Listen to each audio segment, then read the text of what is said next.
નમસ્કાર. આજે છોટાઉદેપુર માટે બે સારા સમાચાર છે. એક આપણે વડોદરા ગેસ લિમિટેડ સાથે જે MOU થયું છે, જેમાં આપણે પાઇપ ગેસ કનેક્શન આપી રહ્યા છે, એની વાત કરી છે. બીજા જે અત્યારે અમે અહીંયાથી આપણા જિલ્લામાં જે ગેરકાયદેસર રેતી ખનન ચાલી રહ્યું છે, એના સામે કડક પગલાં લેવામાં આવ્યા છે. એના માટે અમે અહીંયાથી રેવન્યુની બે ટીમ બનાવવામાં આવી હતી અને બંને ટીમ દ્વારા તપાસ કરવામાં આવી હતી. પહેલી તપાસ 8 મઈ તેજગઢ ખાતે થઈ હતી. એમાં બે સ્ટોકની માપણી થઈ હતી અને એમાં ગેરકાયદેસર સંગ્રહ અને નિકાસ જણાવવામાં આવ્યું હતું અને એના સામે અરાઉન્ડ 31 લાખની દંડ એમના સામે કરવામાં આવી છે અને બંને સ્ટોક રદ પણ કરવામાં આવ્યો છે. અને બીજી જે એક બહુ મોટી રેડ રતનપુર સંખેડા તાલુકા ખાતે જે વડોદરા જિલ્લાના બોર્ડર ઉપર આવે છે ત્યાં કરવામાં આવી હતી. ત્યાં આપણી સરકારી 20 હેક્ટરની એક જગ્યા છે જ્યાં એક જ બ્લોક મંજૂર થયા છે અને બીજા બધા બ્લોક અત્યારે પ્રોસેસમાં છે.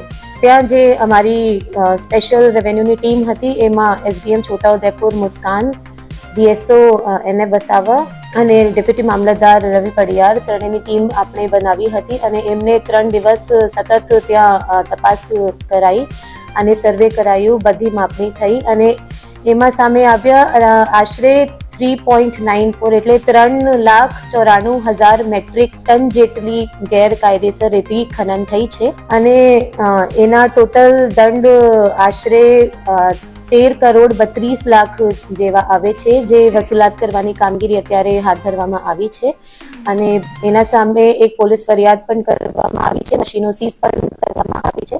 આ બધા જે સ્ટેપ્સ લેવામાં આવી રહ્યું છે બતાય છે કે સરકારની જે કડક સૂચના છે, જેટલા ગેરકાયદેસર રેતી ખનન અત્યારે ચાલી રહ્યા છે જિલ્લામાં, એમના સામે સતત કડક કાર્યવાહી કરવામાં આવશે અને જે રેતીના માફિયા અત્યારે જિલ્લામાં કામ કરી રહ્યા છે, કોઈ પણ સંજોગોમાં આ લોકોએ કઈ સપોર્ટ આપવામાં આવશે નહીં અને એકદમ કડક કાર્યવાહી કરવામાં આવશે અને સરકારની કડક સૂચના છે કે જરૂર પડે તો પાસાની કાર્યવાહી રેતી ખનન માફિયા જે છે એના સામે પાસાની કાર્યવાહી પણ કરીએ. જે આપણા જિલ્લાની ધરોહર ઓરસંગ નદી છે એ આપણા જિલ્લા માટે અને પર્યાવરણ માટે પણ ખૂબ જ જરૂરી છે.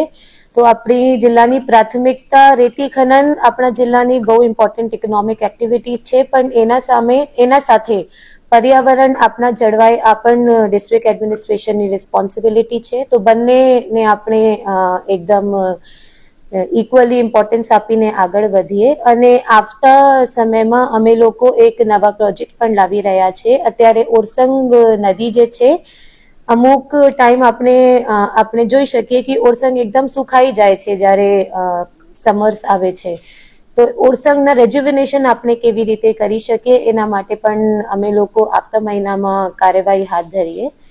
તો હું બધાને પ્રેસ મારફતે બધા જેટલા રેતી ખનન માફિયા કામ કરી રહ્યા છે, ગેરકાયદેસર એક્ટિવિટીઝમાં જેટલા લોકો સંકળાયેલા છે, એમને કડક સૂચના આપવા માંગુ છું કે જેટલા એવી રીતના કામો ચાલી રહ્યા છે ખરેખર બંધ કરવામાં આવશે.